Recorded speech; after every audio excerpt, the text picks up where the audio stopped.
This is a rather unusual section where we're pretty much just using square roots and formulas. So let's get started here. If we know, we're going to start with the area of a square. If we know that the area of a square is the two sides multiplied together, well, they're the same length because it's a square. So the area of a square is the side squared. Well, we're given here the area is 200. And so they're thinking of it just like a formula, but to find s, then we would square root both sides. So the opposite of s to the second is the square root, so they would knock each other out. I would just have s is the square root of 200. And now these square roots are not going to get us a nice pretty number most of the time, so we're just going to use our calculator, and they wanted one decimal place. So the square root of 200 is about 14.1. So it was a story about the patio, so if that's the area, each side of the patio should be about 14.1. Okay, so we really are just, this seems to just be about using the formula here. So I was showing you where this formula side equals the square root of a comes from, but all they're asking us is to square root um, that area. So that's all there is to it. I don't know what the number is, but I get, yeah, so they want tenth of a foot, so that's one decimal place. So I got 19.23, so I'm just going to go to 19.2 feet.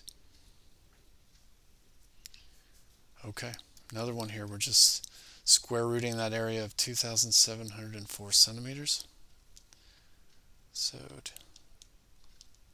square rooting that. Oh, how about that? If I did that right, I got a nice round 52. So the sides must each be 52 centimeters.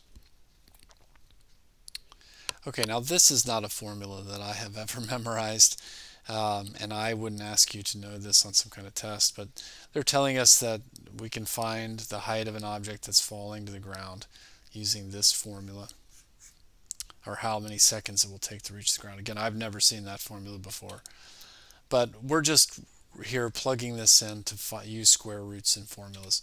So I'm plugging that in. We had 400 feet above, and that's what the h represents. So I'm just going to take the square root of 400, divide it by 4, and I get 5. I'm not sure what they're doing. Oh, here it is. There we go. So, and that was in seconds, so 5 seconds. All right, we're using this formula again. The time it takes for an object that's 1,296 feet above the earth to hit the ground. So I'm going to first, square root is going to act like parentheses in the order of operations. So I'm going to do that first. So when I square root that, I get 36. We divide that by 4. So we've got 9 seconds. Yeah, seconds. Okay, one more of these. We've got something 196 feet off the ground. So how many seconds for it to fall? I think that, yeah. So the square root of 196 is 14 divided by 4. Now this one's not going to work out perfectly. Oh, well, it's good enough. It gets 3.5 seconds.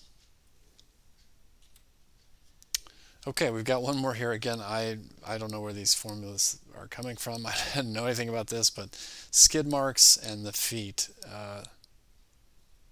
What do we got here? Okay, so I guess police officers might use this. So the distance of the skid marks, and that tells you how fast the car must have been going.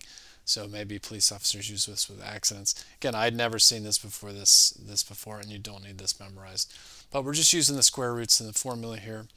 They're telling us the skid marks were 190 feet. So we're just dropping 190 into our formula. So we had 24 times 190 underneath that square root. It gets us this.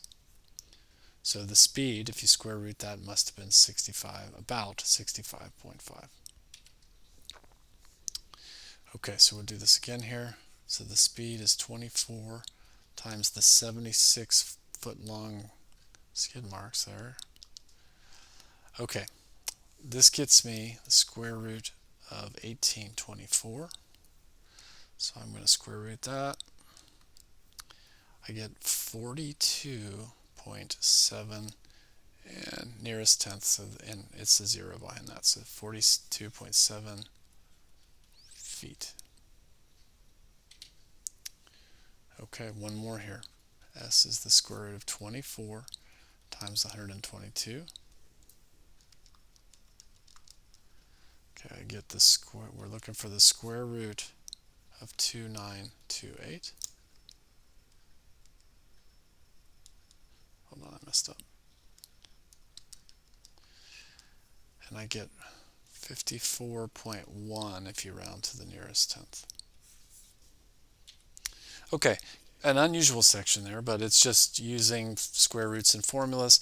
Again, not something I do commonly, but I think that makes pretty intuitive sense to you. It makes sense, and hopefully that was okay.